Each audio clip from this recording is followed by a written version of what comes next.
To connect Jobber to Google Calendar, click Schedule at the left side of the page, and you will see the calendar of Jobber. To sync it in to Google Calendar, click More Actions, and then click Set up Calendar Sync. It will pop up a URL and you need to copy it.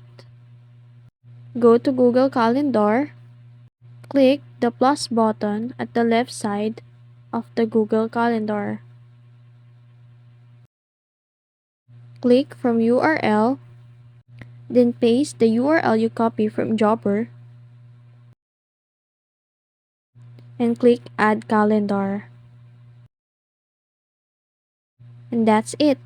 That's how you add Jobber Calendar to Google Calendar. Now, if you want to customize the name, just delete the link from the name and change it to your desired name.